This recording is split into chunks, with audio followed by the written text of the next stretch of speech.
آفرین، طالبانو د ایران خلاف ډېر ستر کار ترسره کړ.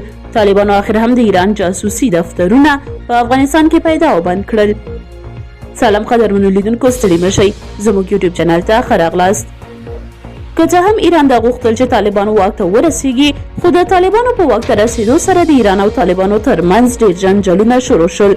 طالبانو څخه چې د ایران څومره توقع وه، طالبانو د ایران لپاره هغومره څه ونه کړل.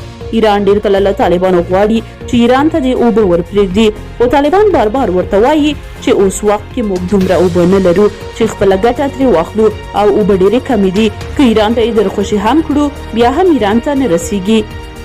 اوس تازه د طالبانو حکومت د امام خمیني د مرستو د کمیټې دفترونه په کابل، هرات او مزار شریف کې تړلي دي. په ایران کې د جماران خبري اژانس راپور ورکړی دی چې د دې کمیټې دفترونه یوه میاشت وړاندې په کابل او 3 ورځې وړاندې په مزار شریف او هرات کې تړل شوي دي. د راپور پر بنسټ د دې کمیټې دفتر لا د نیمروز ولایت په مرکز زرنج کې خلاص دی. تر اوسه د دې دفترونو د تړل کېدو علت معلوم نه دی. د طالبانو حکومت هم په دې اړه څه نه دي ویلي. د راپورونو پر بنسټ د امام خمیني د مرستو کمیټه د کار او ټولنیزو چارو وزارت سره ثبت او اقتصاد وزارت ته مالیه ورکوله. د دې کمیټې دفترونه چې په افغانستان کې د کار کولو کلونه تجربه لري، ویل کېږي چې د طالبانو په تیره دوره کې هم تړل شوي وو.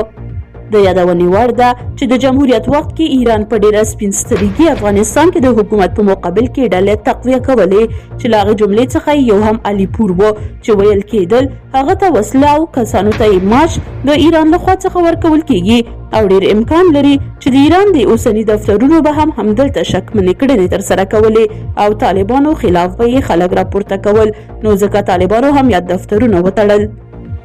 دا و زموږ چمتو شوی ویډیو. تر بیا ښه وخت ته اجازه.